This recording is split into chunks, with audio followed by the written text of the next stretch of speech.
Olá, está no ar o Jornal da Câmara. No programa de hoje vamos falar sobre algumas doenças psíquicas, suas causas, sintomas e tratamentos. Está comigo a psiquiatra Luciana Nerung, que é membro da Associação de Psiquiatria do Rio Grande do Sul. Seja bem-vinda, doutora Luciana. Obrigada. Doutora Luciana, parece que virou moda entre pais e até mesmo educadores falar em distúrbio de déficit de atenção e também em hiperatividade. O que são, afinal, esses dois problemas e eles são, de fato, tão recorrentes quanto parecem? É muito fácil querer fazer um diagnóstico em cima de algumas características de algumas crianças que podem ou não ser portadoras de transtorno de déficit de atenção e hiperatividade. Então, esse transtorno é uma doença. E ela era conhecida antigamente como a famosa disritmia, né? Então, muito das crianças identificadas e que hoje tiveram disritmia pode ser que tenham sido portadoras de transtorno de déficit de atenção e hiperatividade. Ela é uma doença única, né? A hiperatividade e a desatenção, elas podem vir juntas ou separada. A criança pode ser só hiperativa ou só desatenta. Chama muito mais atenção a hiperatividade, que é aquela criança que não consegue parar dentro da sala de aula, que frequentemente levanta, que atrapalha e que ela ela incomoda mais, por isso chama mais atenção. O desatento é aquele que fica voando, não atrapalha, mas geralmente vai muito mal, porque não se concentra. Ou as duas coisas ao mesmo tempo. E esses sintomas, eles vêm já nos primeiros anos de vida ou pode ser desenvolvido depois, na fase escolar, digamos assim? Provavelmente o que a gente imagina é que a criança nasça com esse problema, só que nos primeiros anos de vida não é perceptível, porque as exigências em cima da criança são menor.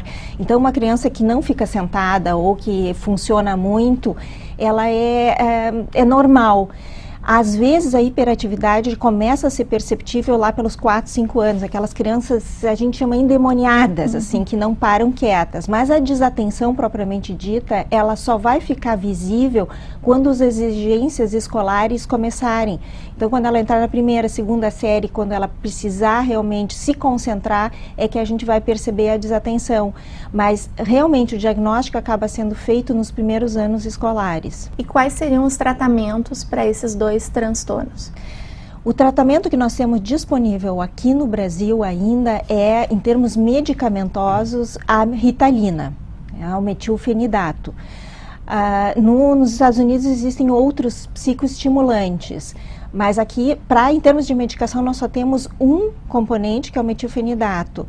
E existem terapias que a gente chama de cognitivo-comportamental, que ajuda a criança, vamos dizer, a se controlar e a se organizar na sua desatenção. Quer dizer, são os dois tratamentos combinados que a gente geralmente usa. E essas são doenças que têm cura ou apenas controle, doutora Luciana? O que a gente tem visto é que as crianças tratadas com metilfenidato, uma vez que elas realmente têm o diagnóstico, foram tratadas adequadamente, né, nós temos assim, 6% é mais ou menos as estatísticas de crianças portadoras do transtorno de déficit de atenção e hiperatividade. Desses 6%, a metade disso, em torno de 3%, vai se tornar adultos portadores dessa doença. 3% acaba vamos dizer, melhorando espontaneamente. Se a gente trata, a gente diminui esses 3%, quer dizer, a chance que ela tem de se tornar um adulto sem transtorno de déficit de atenção é maior. Mas, a princípio, a gente não fala de cura, a gente fala de tratamento. Pode ser que ela tenha que manter esse tratamento a vida toda. A que sintomas os pais devem ficar atentos? Com que frequência acontece a repetição, digamos assim, para diagnosticar como doença? Porque muitas vezes pode não ser, né? Sim, o diagnóstico para ser ou não doença tem que ser feito por um especialista, geralmente da área da neurologia ou principalmente psiquiatria, né? Os psiquiatras é que têm condições de dizer se aquilo é ou não.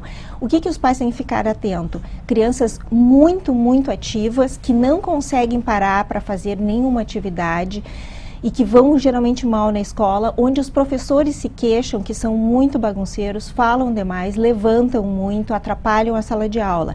Isso mais por hiperativos.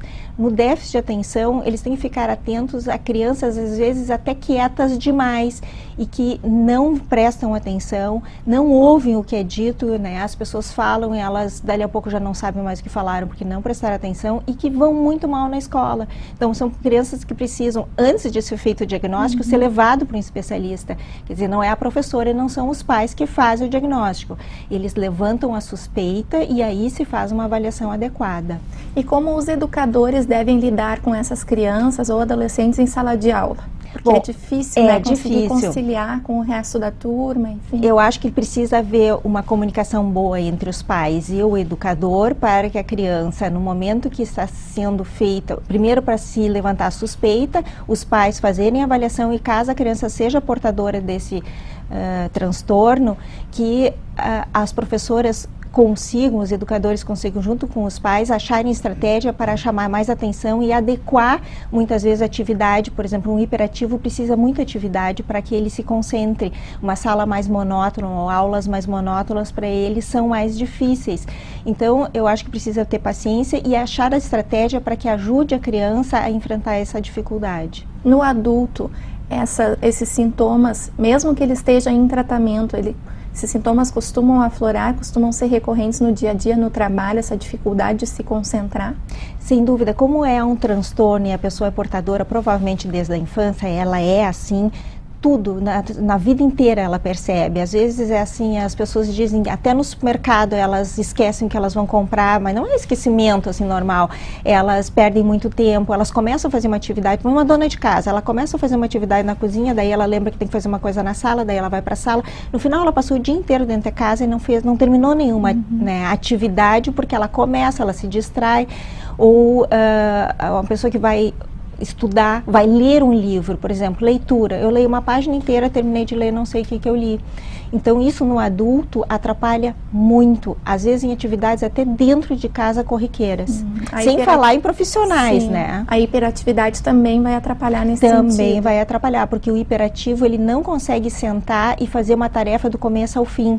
Ele senta, daí ele levanta, ele vai até o banheiro, daí ele vai comer alguma coisa, daí ele lembra de alguma outra coisa. E assim ele leva 3 horas quando ele podia concentrado fazer em uma. E não é, às vezes, por causa da falta de atenção, é pela dificuldade de se manter sentado no mesmo lugar. Eles precisam levantar e se mexer.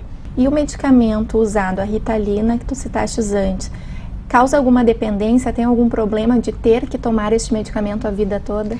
Eu vou fazer uma explicação rápida porque é muito importante. O hiperativo, ele tem uma dificuldade, ele tem um déficit de uma função que é do lobo frontal, é uma hipofunção do lobo frontal.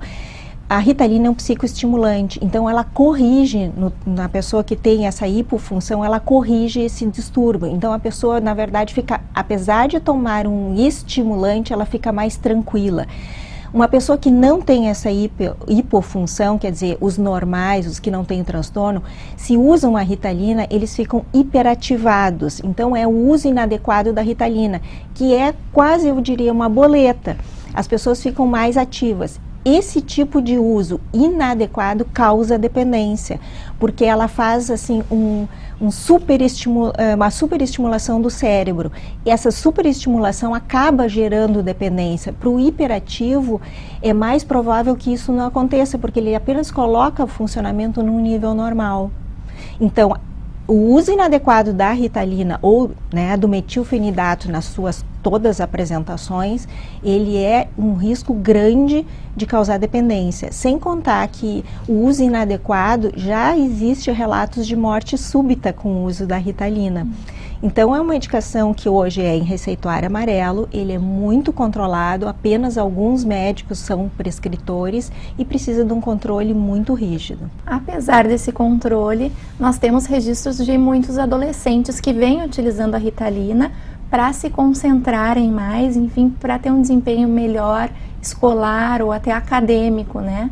Quais os riscos para esses adolescentes e para esses acadêmicos que estão usando? Existe os 2 tipos de dependência que eles podem criar. Primeiro é a dependência química do remédio, quer dizer, ele se acostuma a usar a medicação, à medida que vai sendo usada, ela vai perdendo a sua eficácia e ele vai sentindo cada vez mais falta daquele remédio. Então, daqui a um pouco ele está apenas mantendo a Ritalina para se sentir bem, porque sem ele vai ficar se sentindo mal e acaba criando uma dependência química da Ritalina. A segunda é a dependência emocional. Tem muito estudante que é atrapalhado, que não sabe estudar, então toma Ritalina e, na verdade, não resolve o seu problema, que é como estudar. E ele acaba ficando dependente emocionalmente. Eu só consigo estudar com Ritalina, eu só vou bem se eu tomar Ritalina. E muitas vezes não é verdade. E o terceiro é os riscos que existem na Ritalina. Por exemplo, a taquicardia, se ele tiver algum problema, alguma anormalidade cardíaca que ele não sabe, ele pode ter morte súbita. Quer dizer, é uma medicação que compõe um risco grande de uso inadequado. Então, precisa ser prescrito e monitorado por um médico. Doutora Luciana, e muitos desses distúrbios ou doenças psíquicas podem ser confundidas com o estresse, que também é um problema, evidentemente, mas que é muito mais recorrente na nossa sociedade, até porque vivemos sempre em concorrência, sempre lutando contra o tempo, enfim. Há uma confusão aí, às vezes, no diagnóstico das pessoas? Sim, duas coisas aí também. O primeiro, que a superexigência e o estresse que isso causa faz com que as pessoas recorram a substâncias que a deixem mais capacitada, vamos dizer, mais ativa, e que eu não tenho tempo para dormir, eu tenho que fazer 10 coisas que eu poderia fazer apenas 5, então eu tomo um psicoestimulante para dar conta de tudo isso. E, na verdade, o estresse, ele é piorado com a Ritalina. A Ritalina aumenta o estresse. Ela dá mais capacidade, mas ela aumenta o estresse. A outra que a gente vê, por incrível que pareça, que são, às vezes, pessoas que fingem no consultório que têm déficit de atenção, criam em cima dos sintomas que elas sabem que pode ser, para conseguir a droga. Ou então elas tentam seduzir o médico no sentido assim, olha, eu preciso fazer, eu estou sobrecarregado, no sentido de conseguir a medicação, porque ela diz, porque os outros usam, por que eu não vou usar? Né? Eu estou perdendo espaço porque alguém está usando. Então, nós corremos o risco de chegar num momento onde todo mundo vai estar, vamos dizer, um doping cognitivo, e aí nós vamos partir de um patamar igual de todo mundo. Se todos os vestibulandos usassem Ritalina, nós estaríamos num nível igual de novo. Eu estou competindo com alguém, eu uso Ritalina, ele usa Ritalina, nós somos iguais. Você criaria, então, um novo problema para se resolver. Um novo problema, porque daí, assim, o que é, então, um estudante sem Ritalina? Eu acho que, alguns anos atrás, todo mundo estudava, a grande maioria estudava, e não tinha Ritalina e fazia as mesmas coisas que eles fazem hoje. E quais seriam os sintomas do estresse? O estresse aí é mais cansaço, irritabilidade grande, dificuldade para se concentrar. E aí é o contrário da Ritalina do uso, que ela aumenta a capacidade de concentração. Então o estressado não consegue se concentrar, ele tem sono, ele fica muito irritado, ele tem dificuldade de terminar as suas tarefas, né, ir até o fim. E todo aquele mal-estar pode dar taquicardia, insônia, dificuldade de se alimentar, perda de peso, quer dizer, várias coisas que o estresse pode causar, e que eu diria que é até bastante diferente, vamos dizer, da hiperatividade ou do déficit de atenção. E o estresse tem controle, né? Seria tentar levar uma vida mais tranquila? Quais seriam as suas indicações para tentar controlar esse que parece ser o mal da nossa sociedade atualmente? Isso sem dúvida. Se nós temos fatores causais do estresse, excesso de trabalho, muita responsabilidade, falta de tempo, não ter lazer, não praticar atividade física, não comer adequadamente, isso, primeiro temos que tratar as causas, porque não adianta a gente querer tratar a consequência sem tirar o fator causal. Mas se o estresse é muito grande, muitas vezes precisa se procurar um terapeuta, um psiquiatra, porque nós temos outros tipos de medicações que não causam dependência e que ajudam a controlar o estresse, que não é simplesmente aquele calmantezinho que o vizinho receita. Existem tratamentos mais adequados que podem ajudar essa pessoa a diminuir o seu estresse para poder organizar melhor a sua vida. E o estresse pode afetar também as crianças, doutora Luciane? Sim, isso está sendo vamos dizer, até uma novidade na nossa geração de crianças, é que os pais muitas vezes sobrecarregam os filhos achando que ficar em casa, entre aspas, sem fazer nada, é um desperdício.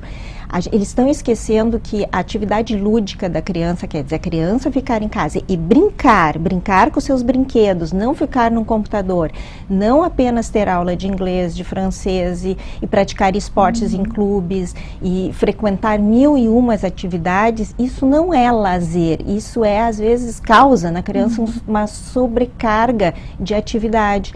Quando ela ficar em casa e brincar com as suas bonecas, com seus carrinhos, é mais importante para desenvolvimento da capacidade emocional e mental da criança do que muitas vezes participar de uma aula. Então, assim, tem que se ter cuidado para não criar um ambiente estressante para a criança com excesso de exigências e excesso de aulas, né? Então, preencher todos os horários do teu filho com uma atividade depois da outra. Deixa ele em casa brincar um pouquinho, né? Deixa ele em casa sem fazer nada. Não grudar na televisão, dê atividades mais criativas. Continua sendo, o brinquedo continua sendo a melhor alternativa para crianças. Tu citaste há pouco que uma das soluções, digamos assim, para o estresse é a mudança de hábito, né? E quando a gente fala em déficit de atenção e hiperatividade, há alguma relação também com atividades que possam ser feitas para amenizar essas doenças? Sim. Por exemplo, o hiperativo é importante que ele pratique, por exemplo, esporte, porque ele necessita de atividade, ele é uma criança ou às vezes até um adulto que tem dificuldade de ficar fazendo atividades muito monótonas por um longo tempo. Então ele pode, vamos dizer, quebrar o seu dia para intercalar atividades mais, que exija mais atividade e atividades mais monótonas, mais paradas. Um outro exemplo é o desatento. O desatento, por ser muito atrapalhado, muito esquecido, muito desorganizado, ele pode desenvolver, por exemplo, agendas, ele pode desenvolver no seu local de trabalho, locais específicos onde ele se acostuma, né? Vou dizer um exemplo. Pegar rotinas, isso é muito importante. Eu entro dentro de casa e boto a minha chave sempre no mesmo lugar, a conta que eu recebi sempre está na gavetinha de contas para pagar e a conta que eu paguei sempre está na gavetinha das contas que eu paguei, porque senão o que vai acontecer? Ele vai entrar dentro de casa distraído, vai largar a chave, vai pegar a conta, largar num canto, ele vai esquecer a conta, depois ele não vai achar a chave e aquilo vai virar uma bagunça, porque é assim que é a vida deles. Então ele tem que ter anotado todos os dias o seu compromisso. Então, ele tem que se tornar obrigatoriamente uma pessoa organizada, porque senão a vida dele vai ser muito difícil e ele vai perder muito tempo. Então nós temos estratégias para ajudar as pessoas a driblarem e conviverem com o seu problema. Com relação às crianças que têm essas doenças, o déficit de atenção e a hiperatividade, elas têm uma dificuldade de sociabilidade com os colegas e com os amigos, com as pessoas com as quais convivem? O hiperativo costuma ter mais, porque ele, por exemplo, num jogo, ele não espera a sua vez, ele é intrometido, ele fala, ele às vezes... A hiperatividade vem junto com a impulsividade, são crianças que se metem na conversa dos outros, que são muito intrusivas, então eles podem ter mais dificuldade. O desatento não, o desatento pode ter dificuldade às vezes de participar de conversas, porque está no mundo da lua e dali a pouco não sabe o que estão falando, mas socialmente não atrapalha tanto. Mas são então todos distúrbios possíveis de controlar com acompanhamento de profissionais? Certamente, eu acho muito importante que seja controlado, porque por ser um transtorno, por ser uma doença, pode vir a dificultar e a prejudicar a vida tanto dessas crianças como dos próprios adultos que são portadores e ainda não foram diagnosticados. Doutora Luciane, muito obrigada pelas suas informações, pela participação aqui no programa. Obrigada. Nós agradecemos também a sua companhia. O Jornal da Câmara fica por aqui e até o nosso próximo encontro.